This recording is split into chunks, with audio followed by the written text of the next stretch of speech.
Welcome to quick study material friends. आज हम 3 अप्रैल से लेकर के 6 अप्रैल के बीच में जितने भी इम्पोर्टेंट क्वेश्चंस बनेंगे वो सभी हम आज इस डेली करंट अफेयर्स की क्लास के अंदर कवर करेंगे, ठीक है। और जितने भी इम्पोर्टेंट क्वेश्चंस आपने पहले पढ़ रखे हैं, है ना, उसको भी साथ में रिवाइज करने की कोशिश करेंगे ताकि ज़्यादा से ज़्यादा चीज़ें हम क्या कर पाएँ, साथ में अपना याद भी कर सकें, ठीक है। और वीडियो अगर आपको पसंद आया तो आप जरूर लाइक कीजिएगा। आपके लाइक से क्या होता है, टीचर को मोटिवेशन मिलता है, ठीक है। तो सबसे पहले क्वेश्चन की तरफ चलते हैं। आज का जो हमारा पहला क्वेश्चन है वो क्या होने वाला है, तो सबसे पहला क्वेश्चन जो आज का हमारा है वो है, बात करते हैं मनोज कुमार की। अब मनोज कुमार कौन है, तो देखिए मनोज कुमार कौन थे जिनका भी हाल ही में निधन हुआ है। तो मनोज कुमार की अगर मैं बात करूं तो ये बहुत ही फेमस एक एक्टर थे, अभिनेता, है ना, जिनका अभी क्या हुआ है, हाल ही में निधन हुआ है। और ध्यान रखिएगा 87 वर्ष की आयु में इनका क्या हो गया, निधन हो गया। और रोटी कपड़ा और मकान एक मूवी थी, उसके अंदर भी इन्होंने अभिनय किया था, काफी मतलब पॉपुलर मूवी है। इसके अलावा बहुत सी ऐसी मूवी हैं जिसके अंदर इन्होंने काम कर रखा है, ठीक है। और अगर मैं बात करूं तो यहाँ पे ना एक और नाम है जो बहुत ही मिलता जुलता नाम है, और आपको कंफ्यूज नहीं होना, जो आपने भी कुछ दिन पहले पढ़ा है। क्या पढ़ा आपने? आपने एक नाम पढ़ा होगा, मनोज भारती राजा। याद आ रहा है किसी को? मनोज भारती राजा, ठीक है। ये जो है ये तमिल एक्टर हैं, मतलब ये भी अभिनेता ही हैं, ये भी एक्टर ही हैं, लेकिन ये तमिल अभिनेता हैं, ठीक है। इनका भी निधन हुआ था अभी कुछ दिन पहले, मैंने आपको बताया, मनोज भारती राजा। और ये जो मनोज कुमार हैं ये अपने बॉलीवुड के हैं, ये मनोज कुमार दूसरे वाले हैं और ये मनोज भारती राजा दूसरे हैं, दोनों में अंतर है, आपको ध्यान रखना है। अच्छा, मनोज कुमार की अगर हम बात करें, कुछ इंपॉर्टेंट पॉइंट्स की बात करते हैं, तो जो मनोज कुमार है इनका असली नाम क्या था? हरि कृष्ण गोस्वामी जो है वो इनका असली नाम है। क्या नाम है? हरि कृष्ण गोस्वामी। वहीं पे मैं बात करूं अगर, तो भारत कुमार के नाम से इनको जाना जाता है। क्यों भारत कुमार के नाम से जाना जाता है? क्योंकि अपनी देशभक्ति फिल्मों की वजह से इनको जाना जाता है ना। ये देशभक्ति फिल्मों में इन्होंने बहुत काम किया है। वैसे इनका जन्म जो हुआ है वो पाकिस्तान के अंदर हुआ था, लेकिन आपको ध्यान रखना है कि देशभक्ति फिल्मों की वजह से, है ना, इनको भारत कुमार के नाम से जाना जाता था। और हर दिल से हमारा नाता है, अगर आप गूगल पे गाना डालेंगे ना तो आपको वहां पर इस गाने के अंदर भी बहुत सारी देशभक्ति देखने को मिलेगी। बहुत ही प्यारा गाना है, बहुत ही पुराना गाना है, बहुत ही अच्छा गाना। अगर आप डालेंगे ना तो आपको ये जरूर, है ना, ये गाना पसंद आएगा। वहीं पे अगर मैं बात करूं मनोज कुमार की, तो दादा साहेब फाल्के अवार्ड जो है इन्हें 2016 में प्राप्त हुआ था, है ना। 2015 का दादा साहेब फाल्के पुरस्कार था जो 2016 में इनको दिया गया था। वहीं पे पद्मश्री की बात करूं तो इन्हें पद्मश्री जो अवार्ड दिया गया था वो 1992 में दिया गया था, ठीक है। तो ये कुछ चीजें हैं जो आपको यहाँ पर ध्यान रखना है। नेक्स्ट क्वेश्चन पे चलते हैं। नेक्स्ट क्वेश्चन से चलने से पहले ये है मनोज कुमार, एक और है एक्टर रवि कुमार। देखिए एक तो मैंने बताया मनोज भारती राजा और मनोज कुमार, दोनों में अंतर ध्यान रखिएगा। वहीं पे एक मनोज कुमार है, एक रवि कुमार है, उनका भी निधन हुआ है। अब रवि कुमार कौन है, तो ध्यान से देखिएगा, इमेज मैंने लगा रखी है यहाँ पे। देखिए एक है एक्टर यहाँ पर रवि कुमार। ये जो रवि कुमार है ये तमिल और मलयालम फिल्मों के दिग्गज अभिनेता हैं, ये भी एक्टर हैं, है ना। ये साउथ की फिल्म अगर आपने देखी होगी तो उसके अंदर आपको मतलब आपने इनको देखा होगा रोल करते हुए, ठीक है। तो ये जो रवि कुमार है ये भी साउथ के अभिनेता है, इनका भी हाल ही में निधन हुआ है। तो जो हमारे पास मेन सबसे ज्यादा इंपॉर्टेंट है वो है हमारे पास मनोज कुमार, है ना। ये बहुत इंपॉर्टेंट नाम है, अभिनेता है। दूसरा कंफ्यूजन वाला क्या हो सकता है, एक तो रवि कुमार और एक और ध्यान रखना है मनोज भारती राजा। इन दोनों में आपको कंफ्यूजन नहीं है, दोनों ही साउथ के एक्टर हैं। अगला क्वेश्चन देखिए, हाल ही में एशियन क्रिकेट काउंसिल यानी कि एसीसी के अध्यक्ष कौन बने हैं? तो अगर मैं बात करूं एशियन क्रिकेट काउंसिल यानी एसीसी के अध्यक्ष की, तो ये जो अध्यक्ष बने हैं ये मोहसिन नकवी बने हैं। ऑप्शन सी आपका बिल्कुल सही है। मोहसिन नकवी की अगर मैं बात करूं तो ये पीसीबी यानी पाकिस्तान क्रिकेट बोर्ड के क्या हैं, चेयरमैन है, या आप कह सकते हैं अध्यक्ष हैं। और इनको ही बनाया गया है अभी एशियन क्रिकेट काउंसिल का अध्यक्ष। अगर मैं एसीसी की बात करूं, ये जो अध्यक्ष बने हैं, है ना, ये मोहसिन नकवी हैं। और इनका जो कार्यकाल रहने वाला है जो चेयरमैन के पद पे हैं, तो आपको ध्यान रखना है 2 साल का इनका कार्यकाल रहने वाला है। और मैं बात करूं अगर एसीसी की, तो एसीसी की स्थापना कब हुई थी, तो 1983 में इसकी एसीसी की स्थापना होती है। और मैं अगर इसके हेडक्वार्टर की बात करूं यानी मुख्यालय की बात करूं, तो आपको ध्यान रखना है इसका जो हेडक्वार्टर है ना, वो कोलंबो में है। और अभी इससे पहले कौन, तो सम्मी सिल्वा का नाम आपको ध्यान रखना है। मोहसिन नकवी के पहले सम्मी सिल्वा थे, और उससे भी पहले अगर मैं बात करूं यहां पर, तो जय शाह थे। और जय शाह जो है अभी आईसीसी के अध्यक्ष बने हैं। और आईसीसी के अध्यक्ष बनने वाले, है ना, आपको ध्यान रखना है सबसे मतलब कम उम्र के आईसीसी के अध्यक्ष बने हैं जय शाह। वहीं पे मैं बात करूं अमिताभ कांत की, तो अमिताभ कांत एक यूनिवर्सिटी है। कौन सी यूनिवर्सिटी, NIIT यूनिवर्सिटी, है ना। इस यूनिवर्सिटी के अभी हाल ही में चांसलर बने हैं, कुलपति बने हैं या उपाध्यक्ष कह सकते हैं। डिल्मा रूसेफ की बात करूं तो ये ब्राजील की पूर्व राष्ट्रपति रह चुकी हैं, और ये न्यू डेवलपमेंट बैंक यानी NDB के भी हाल ही में अध्यक्ष बनी है। ठीक है, तो ये सब पॉइंट आपको ध्यान रखना है। अगला क्वेश्चन देखिए, हाल ही में 18वीं शताब्दी के रामायण भित्ति चित्रों को दर्शाते हुए एक विशेष डाक टिकट किसने जारी किया है। काफी इंपॉर्टेंट क्वेश्चन रहने वाला है ये, ध्यान से सुनिएगा इस क्वेश्चन को। अभी देखिए हुआ क्या है कि प्रधानमंत्री नरेंद्र मोदी जो है ना, वो 2 दिन की थाईलैंड यात्रा पर गए हैं। कहां पर, थाईलैंड यात्रा पर गए थे। आंसर इसका क्या हो जाएगा, ऑप्शन ए आपका बिल्कुल सही है। ठीक है, अब थाईलैंड सरकार ने इनकी यात्रा को चिन्हित करने के लिए इस विशेष डाक टिकट को क्या किया है, जारी किया है। अच्छा, अभी आपको याद होगा थाईलैंड क्यों गए थे ये, तो ये गए थे यहां पर अभी 6वां जो सम्मेलन हुआ था, कौन सा, बिमस्टेक, याद आ रहा है, 6वां बिमस्टेक समिट यानी 6वां बिमस्टेक शिखर सम्मेलन जो हुआ था, वहां पर इन्होंने पार्टिसिपेट किया था। कहां पर, थाईलैंड की राजधानी बैंकॉक में हुआ था। तो ये चीज आपको ध्यान रखना है। अब यहां पर एक और इंपॉर्टेंट चीज ध्यान रखना है कि यहां पे जो थाईलैंड की प्रधानमंत्री हैं पेटोंगटान सिवानात्रा, है ना, पेटोंगटान सिनावात्रा जो हैं, इन्होंने प्रधानमंत्री नरेंद्र मोदी को पाली भाषा में बौद्ध धर्म के पवित्र ग्रंथ द वर्ल्ड त्रिपिटक भेंट किया है। बहुत इंपॉर्टेंट है, द वर्ल्ड त्रिपिटक जो है इनके हाथ में जो आप देख रहे हैं, ये हाथ में यही है वो बुक, है ना, बौद्ध ग्रंथ जो वर्ल्ड त्रिपिटक के नाम से जाना जाता है। और ये अभी गिफ्ट किसने किया है, तो थाईलैंड की जो प्रधानमंत्री हैं, उन्होंने हमारे देश के प्रधानमंत्री को ये गिफ्ट किया, ये ध्यान रखिएगा। थाईलैंड की बात करें अगर हम यहाँ पर, थाईलैंड देखिए, अगर यहाँ पे आप ध्यान से देखेंगे अपना इंडिया का मैप है, तो इंडिया से होते हुए जब आप यहाँ पर आएंगे, बांग्लादेश होते हुए यहाँ पे म्यांमार, है ना, म्यांमार के बाद ये जो आपको दिख रहा है ये है आपको पिंक कलर का, ये आपका क्या है, थाईलैंड। अभी आपको पता है ना म्यांमार में भूकंप आया था, और उस भूकंप की वजह से क्या हुआ था, ये जो थाईलैंड है यहाँ पर भी अभी आपातकाल घोषित किया गया था, क्योंकि थाईलैंड म्यांमार से सटा हुआ है। ध्यान रखिएगा यहाँ पर कि जो थाईलैंड है इसकी राजधानी क्या है, बैंकॉक। और मुद्रा की बात करूं तो यहाँ की करेंसी बहत है, और प्रधानमंत्री का नाम आपको सिनावात्रा जरूर ध्यान रखना है। नेक्स्ट क्वेश्चन देखिए, हाल ही में अमेरिका ने भारत पर कितने प्रतिशत का टैरिफ लगाया है। यानी अमेरिका जो है वो सभी देशों पे टैरिफ लगा रहा है। जैसे चीन पर अब अगर मैं बात करूं 34% का टैरिफ लगाया है ना, यूरोपीय यूनियन पर 20% का टैरिफ लगाया है, और जापान पे 24% का लगाया, दक्षिण कोरिया पे 25% का, वियतनाम पे 46, ताइवान पे 32% का। वहीं पे आपको ध्यान रखना है कि भारत पर कितने प्रतिशत का टैरिफ लगाया है, तो भारत पे जो टैरिफ लगाया है वो लगाया है 26% का। ऑप्शन सी आपका जो है वो बिल्कुल सही आंसर है। तो 26% का टैरिफ अमेरिका ने भारत पे लगाया। टैरिफ क्या होता है, अच्छा, ये जो टैरिफ लगाया है ये 9 अप्रैल, ध्यान से सुनिएगा, 9 अप्रैल को रात को 12 बजे से, आपको ध्यान रखना है, रात 12 बजे से ये लागू हो जाएगा। और टैरिफ क्या होता है, तो टैरिफ आप ये समझ लीजिए एक तरह का सीमा शुल्क है, इसको आप सीमा शुल्क कह सकते हैं। जैसे कोई व्यापार कर रहे हैं, अगर आप कोई सामान अगर अपना बेच रहे हैं तो उसके ऊपर जो टैक्स लगाया जाता है, एक तरह से आप ये कह सकते हैं आयातित वस्तुएं जो होती है उसके ऊपर जो लगने वाला टैक्स है उसी को आप टैरिफ कह सकते हैं। अब इससे होगा क्या भाई, जो सामान में 10 रुपए में आपके मतलब देश में बेच रहा हूं, उस सामान के ऊपर ज्यादा टैक्स लगाएंगे तो मेरे 10 रुपए का सामान और महंगा हो जाएगा। अब खरीदने वाला जिसे वो सामान 10 रुपए में मिल रहा है ना, वो उसके लिए और महंगा हो जाएगा, चीजें महंगी हो जाएगी तो कोई नहीं खरीदेगा। वो सोचेगा इससे कम पैसे में मुझे दूसरी चीजें मिल रही तो मैं उसको ले लूंगा। तो इससे क्या होगा, जो रेट है वो बढ़ जाएगा और फिर जो मार्केट है वो गिर जाएगी। ठीक है, ये चीज आपको ध्यान रखना है। नेक्स्ट क्वेश्चन देखिए, हाल ही में किस राज्य के चपाता मिर्च, देखिए चपाता मिर्च को जीआई टैग मिला है? बहुत इंपॉर्टेंट क्वेश्चन है। जीआई टैग अभी मैंने सौदागरी ब्लॉक प्रिंट लास्ट क्लास में मैंने पढ़ाया था, अभी फिर से एक आपको ध्यान रखना है। ये जो जीआई टैग मिला है ये तेलंगाना राज्य जो है इसकी मिर्च है, ये चपाता मिर्च। ये देखने में आपको ना एकदम टमाटर जैसी लाल मिर्च दिख रही है ना?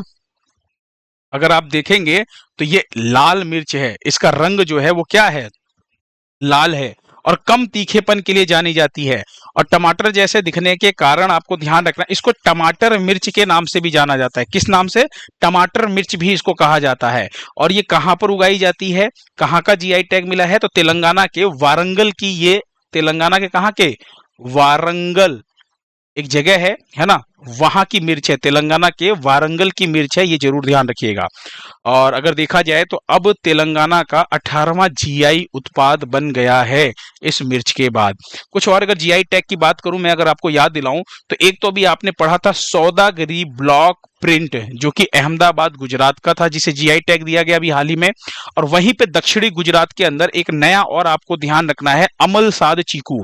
ये जो अमलसाद चीकू है इसे जीआई टैग दिया गया है। ये दक्षिणी गुजरात का एक चीकू का एक बहुत ही फेमस प्रजाति है ना? और इसको मिला है जीआई टैग। जीआई टैग की अगर मैं बात करूं तो जीआई टैग जो है वो 10 साल के लिए दिया जाता है। कितने साल के लिए? 10 साल के लिए दिया जाता है।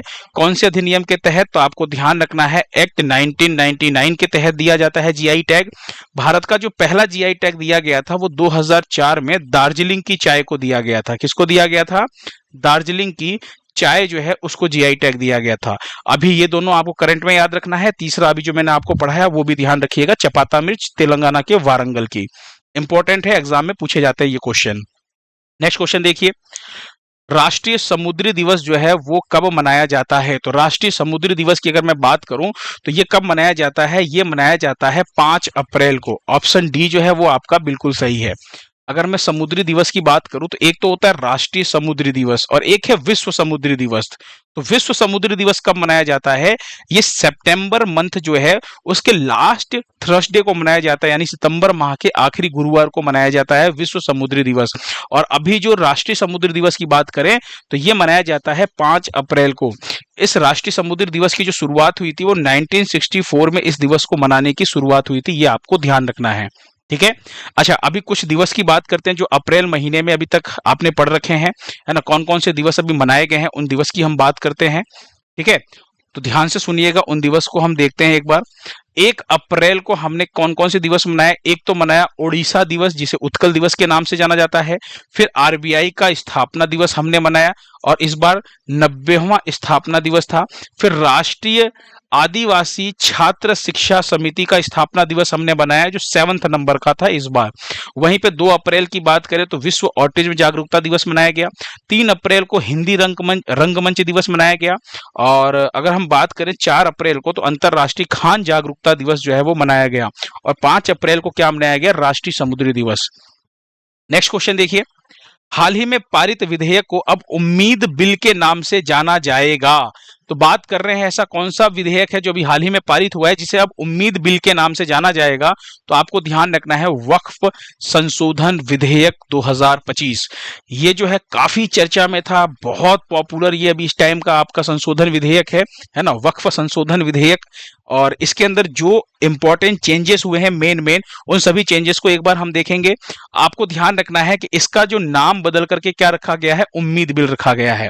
देखिए, वक्फ संशोधन की अगर हम बात करें यहां पर तो लगभग एक कमेटी बनाई गई थी। ठीक है, ध्यान से सुनिएगा, कुछ चीजें मैं आपको यहां पर बताने वाला हूं। वक्फ अधिनियम 1995 को संशोधित करेगा कौन? वक्फ संशोधन विधेयक 2025, जिसे अब उम्मीद बिल के नाम से जाना जाएगा। और अगर मैं आपसे कहूं तो ये जो आपका विधेयक आया था ये अगस्त 2024 में आया था। कब आया था? अगस्त 2024 में ये लाया गया था। लोकसभा और राज्यसभा दोनों में ये पारित हो गया है। और पारित किसने किया है? तो किरण रिजिजू, जो दोनों सदनों में इन्होंने रखा था, केंद्रीय मंत्री हैं किरण रिजिजू, इन्होंने ही किया था। और इसके लिए एक कमेटी बनाई गई थी। इसके लिए क्या बनाई गई थी? एक कमेटी बनाई गई थी, है ना? उस कमेटी का नाम जरूर ध्यान रखिएगा, मतलब उसकी अध्यक्षता किसने की, उस कमेटी की वो अध्यक्षता जरूर ध्यान रखिएगा। जगदम्बिका पाल ने किया है। किसने किया है? जगदम्बिका पाल, जगदम्बिका पाल का नाम जरूर ध्यान रखिएगा। उन्होंने इस कमेटी की अध्यक्षता की थी और इन्होंने 40 से मतलब संशोधन की बात तो ये थी कि 40 से भी ज्यादा संशोधन करने थे, लेकिन मुख्य रूप से 14 संशोधन हुए हैं। अब इसमें भी कौन कौन से ज्यादा इंपॉर्टेंट है वो मैं आपको याद दिला रहा हूं, ध्यान से सुनिएगा। ठीक है, ये जो भी बिल पेश किया गया है ये है केंद्रीय मंत्री किरण रिजिजू, इन्होंने ही पेश किया था। अब इसका नाम क्या रखा गया है? उम्मीद रखा गया है। उम्मीद की फुल फॉर्म जरूर ध्यान रखिएगा, unified Waqf management empowerment efficiency and development, ये इस उम्मीद की फुल फॉर्म है, जरूर दिमाग में बिठा के रखिएगा। देखिए, इसके अंदर इस कानून के अंदर जो मेन चेंजेस हुए हैं वो कौन कौन से हैं, ये पुराना कानून है और नया क्या इस बिल के अंदर आया है उसकी बात करते हैं। अगर वक्फ की कोई किसी प्रॉपर्टी पर दावा करता है तो उस जमीन पर दावा करने वाला सिर्फ ट्रिब्यूनल में ही अपील कर सकता है, यानी जो वक्फ बोर्ड है सिर्फ वहां पे अपील कर सकता है, उसके अलावा कहीं नहीं कर सकता। अब जो है वो वक्फ जो ट्रिब्यूनल है ना, वक्फ बोर्ड के अलावा रेवेन्यू कोर्ट या सिविल कोर्ट या हाई कोर्ट में भी अपील कर सकता है अगर उसको वहां पर न्याय नहीं मिलता है तो। और जो वक्फ बोर्ड है उसका फैसला पहले आखिरी माना जाता था, उसे चुनौती नहीं दी जा सकती। अगर उसने कह दिया जमीन आपको नहीं मिलेगी तो आपको नहीं मिलेगी। अब क्या है, अब इस फैसले के खिलाफ आप हाई कोर्ट में अपील कर सकते हैं, आप जा सकते हैं हाई कोर्ट में। अच्छा, किसी जमीन पर मस्जिद हो तो वो ऑटोमेटिक वक्फ की संपत्ति हो जाती थी, लेकिन यहां पर ऐसा नहीं है। जब तक वक्फ दान में जमीन नहीं दी गई हो वक्फ को, वो वक्फ की संपत्ति नहीं होगी, चाहे वो मस्जिद ही क्यों ना हो। और एक चौथा इंपॉर्टेंट ये है कि इस वक्फ बोर्ड के अंदर महिला और बतौर सदस्य अन्य धर्म के लोगों की एंट्री नहीं हो सकती थी, यानी महिला कभी भी इस बोर्ड की सदस्य नहीं बन सकती थी। लेकिन अब ये कहा गया है कि इस बोर्ड में महिलाओं के साथ साथ अन्य धर्म के 2 सदस्यों की भी एंट्री मिलेगी। और एक और इंपॉर्टेंट चीज इसी में ध्यान रखिएगा, अब जो भी जैसे वक्फ बोर्ड की कोई भी संपत्ति है तो अगर उसका कोई सर्वे की बात करें तो सर्वे कौन करेगा, तो आपको ध्यान रखना है जो जिलाधिकारी है वो क्या कर सकता है, वो अब उस सर्वे कर सकता है, उस संपत्ति का सर्वे कर सकता है जिसको घोषित करने की बात की जा रही है। तो एक ये भी इंपॉर्टेंट पॉइंट है जो आपको ध्यान रखना है। अगला क्वेश्चन देखिए, 2035 का फीफा विश्व महिला कप की बात कर रहे हैं। फीफा जो महिला विश्व कप है यानी फीफा वुमेन्स वर्ल्ड कप की बात कर रहे हैं। ये क्या है फीफा? तो ये एक फुटबॉल टूर्नामेंट है। क्या है? Football tournament. जैसे अपने क्रिकेट में वर्ल्ड कप होता है ना, वैसे फुटबॉल में वर्ल्ड कप होता है। और जैसे क्रिकेट में भी होता है ना महिला वर्ल्ड कप और पुरुष वर्ल्ड कप, वैसे ही महिला वर्ल्ड कप और पुरुष वर्ल्ड कप है। तो अभी अनाउंसमेंट किया गया है 2035 का जो फीफा विश्व कप है महिलाओं वाला, ये कहाँ मतलब किस देश के द्वारा आयोजित किया जाएगा, मेजबानी कौन करेगा, तो यूनाइटेड किंगडम करेगा। ये आपको ध्यान रखना है, यानी यूके जो है वो आपका बिल्कुल सही आंसर हो जाएगा। अच्छा, यहाँ पे एक चीज ध्यान रखिएगा, इस अगर महिला विश्व कप की हम बात कर रहे हैं, फीफा महिला विश्व कप की, तो ये तो यूको करेगा, 2035 की करेगा।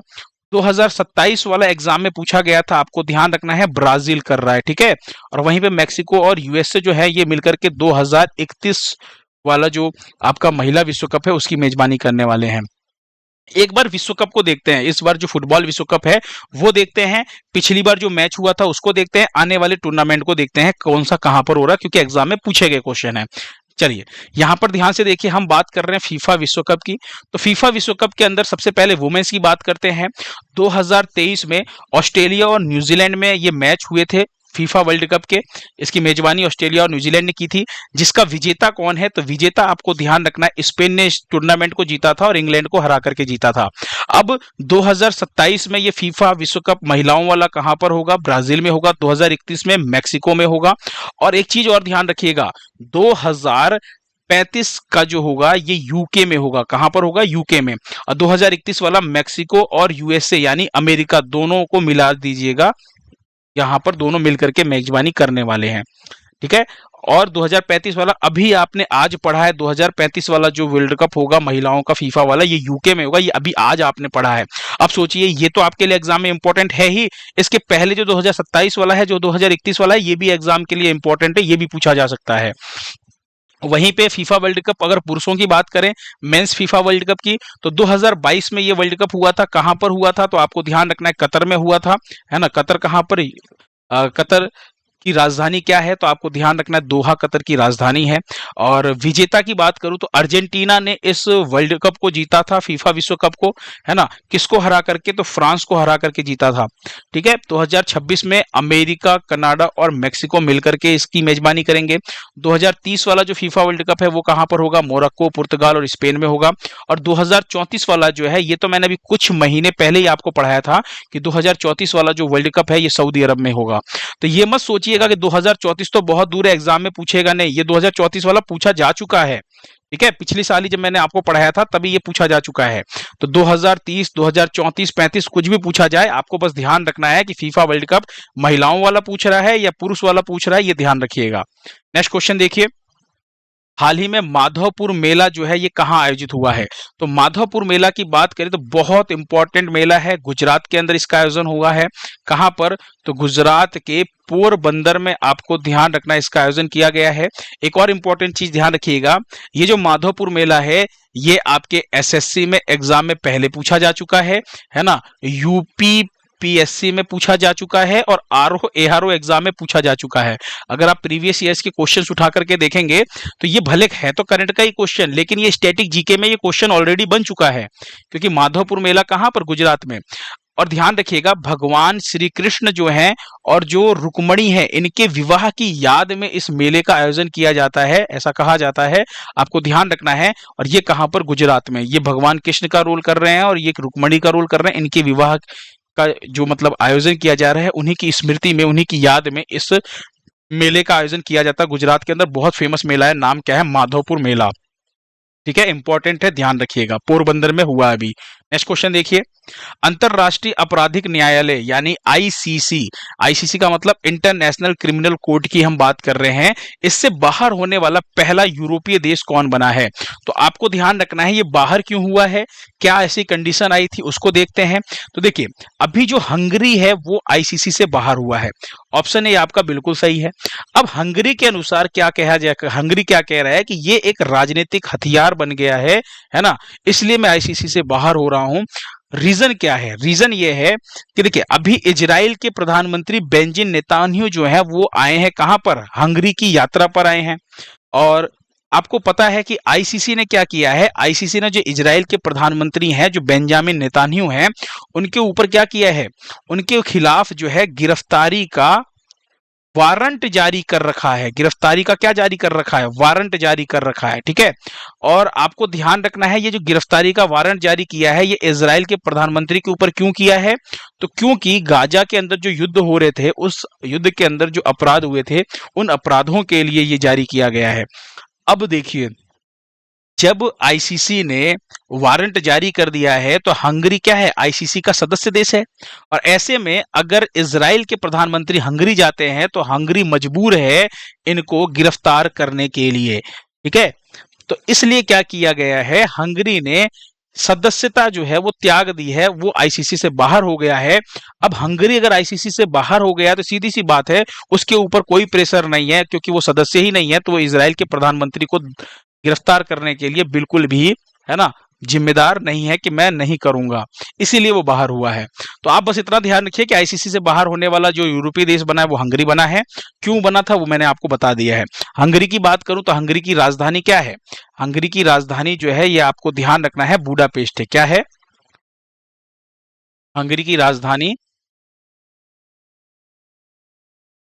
बुडापेस्ट। ठीक है, बुडापेस्ट क्या है? हंगरी की राजधानी है। करेंसी की बात करूं तो फोरेंट यहाँ की करेंसी है। और प्रधानमंत्री की बात करूं तो विक्टर ओरबान जो है वो यहाँ के प्रधानमंत्री है हंगरी के। अच्छा, एक चीज और ध्यान रखिएगा, बहुत इंपॉर्टेंट है, आईसीसी का मुख्यालय कई बार एग्जाम में पूछा गया है आपके जीके के क्वेश्चन में। तो नीदरलैंड के अंदर एक जगह है द हेग। क्या है? The Hague. ठीक है, थोड़ी सी हैंडराइटिंग ना मेरी बड़ी गंदी है, तो मैं इसको सुधारने की कोशिश कर रहा हूं।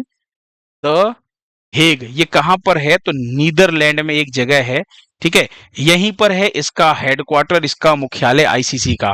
तो ध्यान रखिएगा, पूछा गया क्वेश्चन है ये। ठीक है, नेक्स्ट क्वेश्चन देखिए, हाल ही में मुख्यमंत्री महिला उद्यमिता अभियान किसने शुरू किया है? तो अभी महिला मुख्य जो ये उद्यमिता अभियान है, मुख्यमंत्री महिला उद्यमिता अभियान, ये शुरू किया है असम ने। ऑप्शन सी जो है वो बिल्कुल सही है।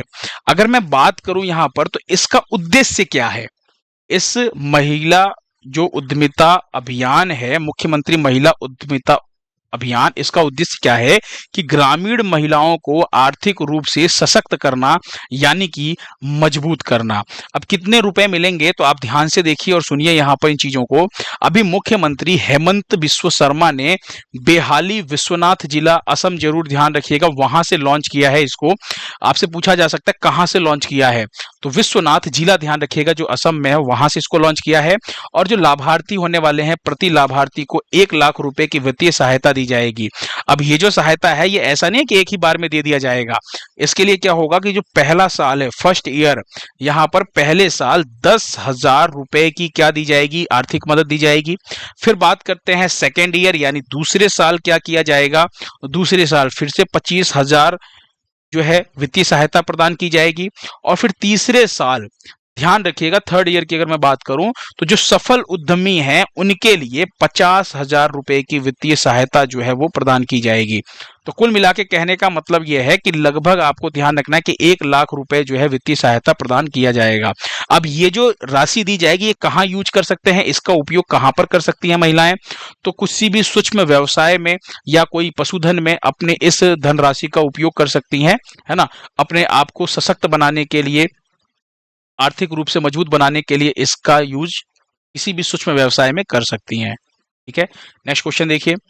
हाल ही में किस देश ने जिरकॉन हाइपरसोनिक क्रूज मिसाइल से लैस अपनी परमाणु पनडुब्बी पर्म लॉन्च की है? देखिए, पहली चीज तो ये कि ये जो परमाणु पनडुब्बी पर्म है ये किसने लॉन्च किया है, तो जो परमाणु पनडुब्बी पर्म है, ये जो आप देख रहे हैं इसका नाम क्या है, पर्म, PERM, ये जो परम पनडुब्बी है इसे रूस ने लॉन्च किया है। ऑप्शन डी आपका बिल्कुल सही है, रूस की परमाणु पनडुब्बी है, नाम क्या है, परम। आप इमेज में देखिए यही है वो पनडुब्बी। उसके बाद अगर मैं बात करूं तो ये जो परम है ये जिरकॉन हाइपरसोनिक क्रूज मिसाइल से लैस है।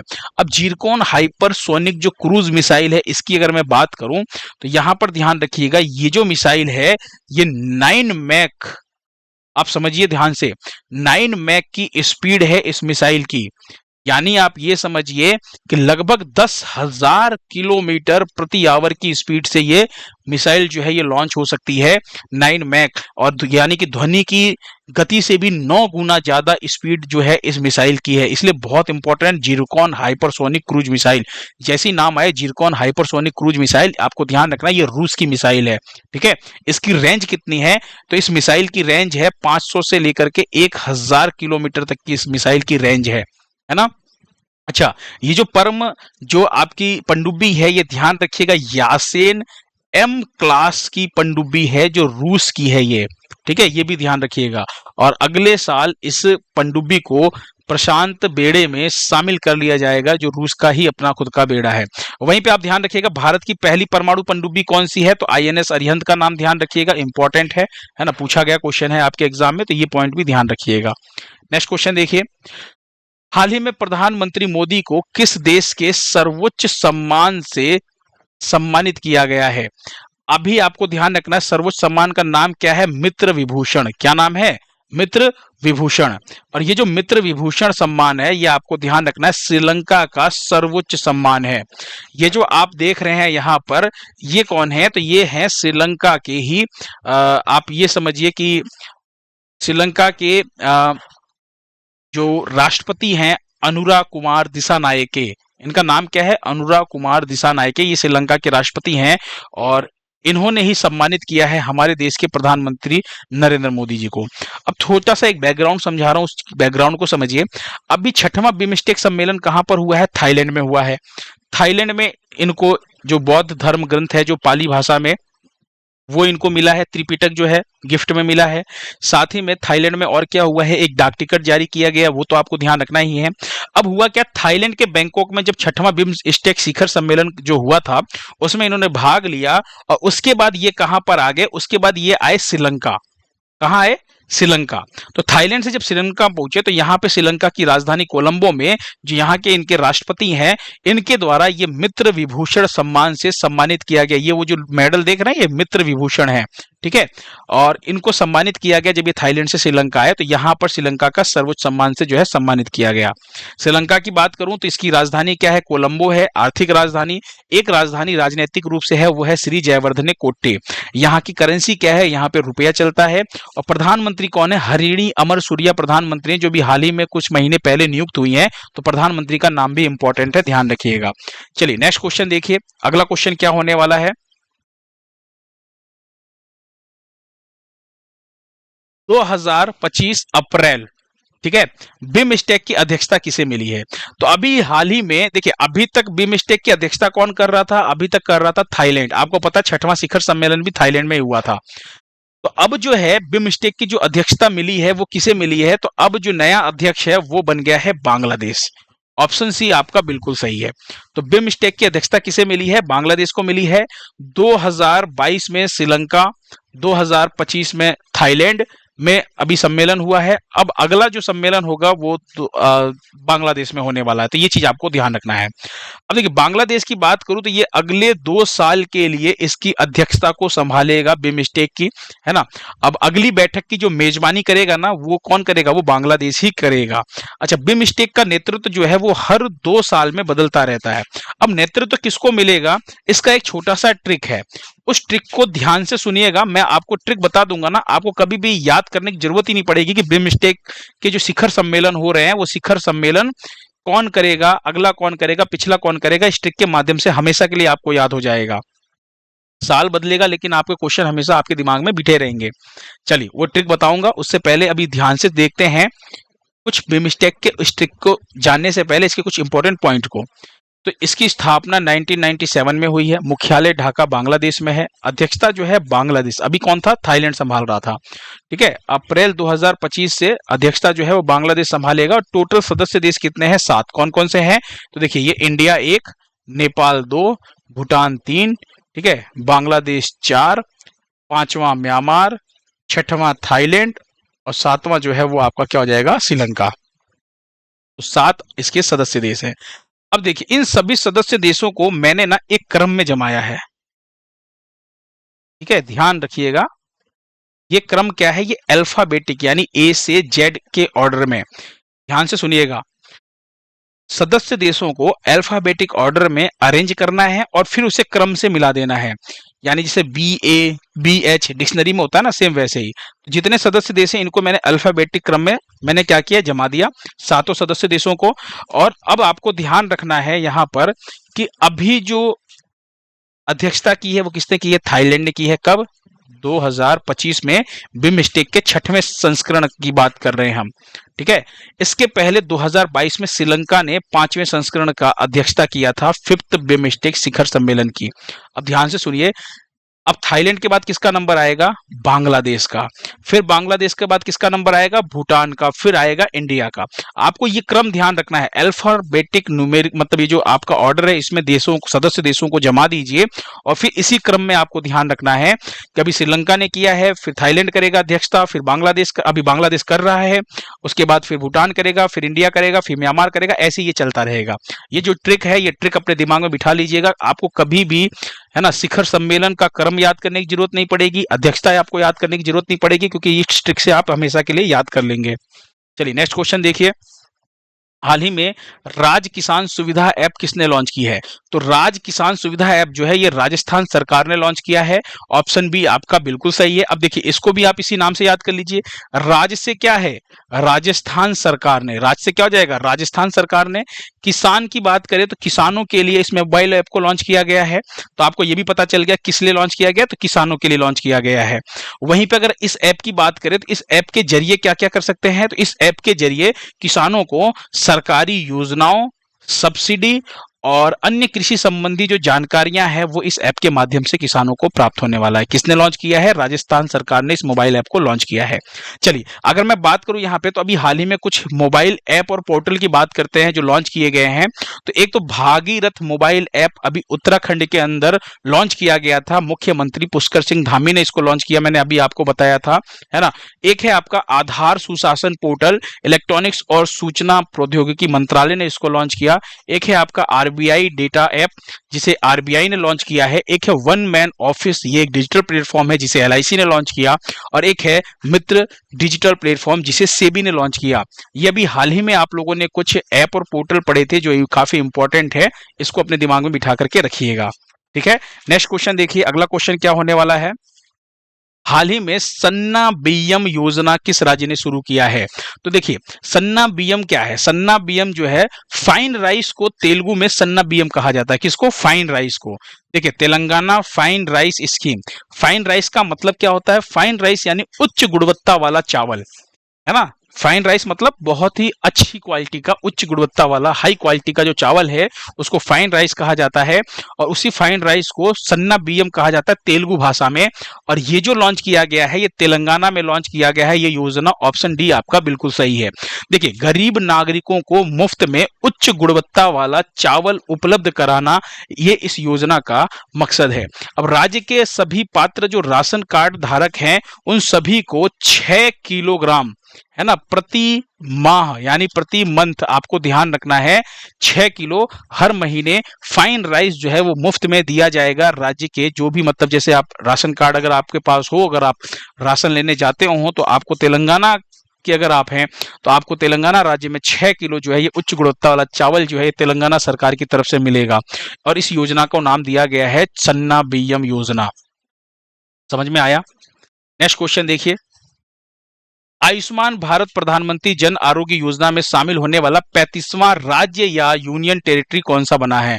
देखिए, 35वां नंबर का बना है, राज्य या संघ शासित प्रदेश की बात कर रहे हैं, तो वो बना है आपका दिल्ली। ऑप्शन ए आपका बिल्कुल सही है। देखिए, अभी तक क्या था, दिल्ली में आपकी सरकार थी।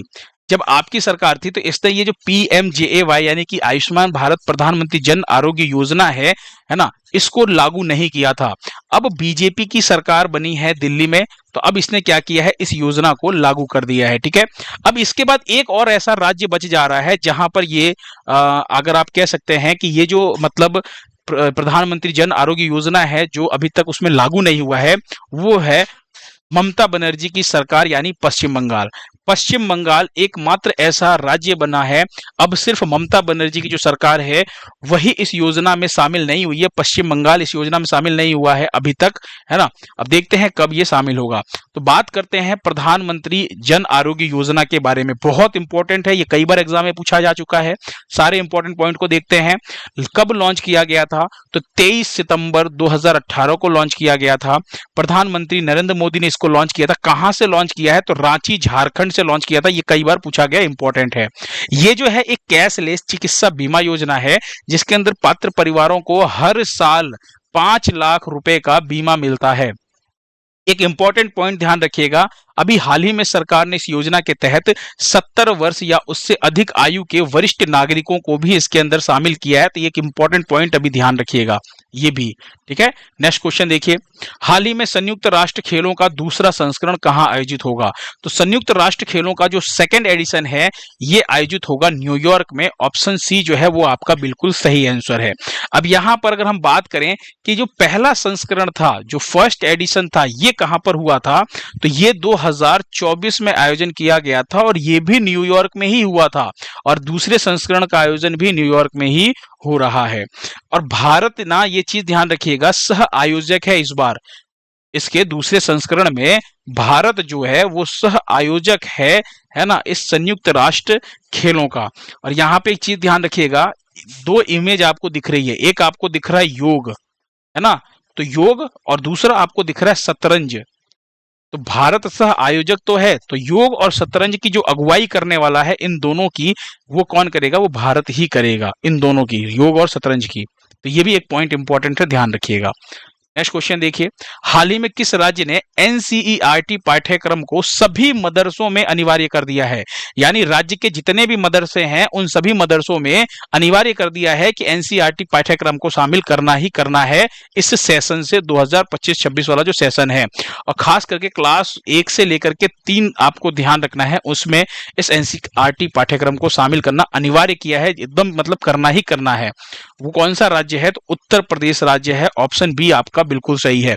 उत्तर प्रदेश के मुख्यमंत्री कौन है? तो आपको ध्यान रखना है योगी आदित्यनाथ है। और गवर्नर यानी राज्यपाल की बात करूं तो आनंदीबेन पटेल। और अगर मैं यहाँ की बात करूं राजधानी क्या है, तो लखनऊ आपको ध्यान रखना है। एग्जाम में क्वेश्चन पूछा गया है कि लखनऊ जो है वो कौन सी नदी के किनारे स्थित है, तो ध्यान रखिएगा गोमती नदी के किनारे स्थित है।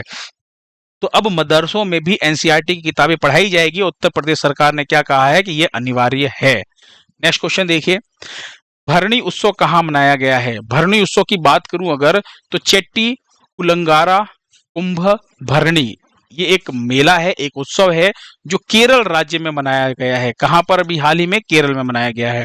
तो ये चीज आपको ध्यान रखना है। अच्छा, अभी तमिलनाडु में एक उत्सव मनाया गया है जदया स्वामी, अगर आपको याद हो, मैं रिकॉल करवा दे रहा हूं, जदया स्वामी उत्सव जो है मनाया गया। किसी को याद आ रहा है? अभी झारखंड में कौन सा फेस्टिवल मनाया गया? सरहुल मनाया गया था। कौन सा? सरहुल। तो ये भी ध्यान रखिएगा। लास्ट टाइम पे मैंने आपसे क्वेश्चन पूछा था कि किस राज्य में तेंदुआ सफारी के रूप में झज्जर बछौली वन्य जीव अभ्यारण्य को विकसित किया जाएगा। तो आपको ध्यान रखना है कि ये जो विकसित किया जाएगा ये पंजाब राज्य में विकसित किया जाएगा। ऑप्शन सी आपका बिल्कुल सही है। जिसने कमेंट किए थे, मैंने सबके कमेंट्स पढ़े थे, है ना, सबके आंसर जो है बिल्कुल सही थे। आज छोटा सा एक और क्विज है आपके पास कि राष्ट्रमंडल देशों की जो 7वें नंबर की महासचिव बनी है वो कौन बनी है। यानी सिंपल सा क्वेश्चन है कि कॉमनवेल्थ कंट्री यानी राष्ट्रमंडल देशों की महासचिव कौन बनी है। कमेंट बॉक्स में आपको आंसर देना है ना, फटाफट कमेंट बॉक्स में आंसर दीजिए। पीडीएफ जो है वो आपको टेलीग्राम चैनल पर मिल जाएगा, आप वहां से डाउनलोड कर लीजिएगा। लाइक का जो टारगेट रखा है मैंने, मात्र 100 लाइक का टारगेट रखा है, आप इतना आराम से कर सकते हैं लाइक, ठीक है। और अपने स्टडी जो ग्रुप्स हैं, फ्रेंड सर्कल्स हैं, वहां पर आप इस वीडियो को शेयर कीजिए, ज्यादा से ज्यादा लोगों तक इस वीडियो को पहुंचाइए। थैंक यू सो मच, मिलते हैं नेक्स्ट लेक्चर में।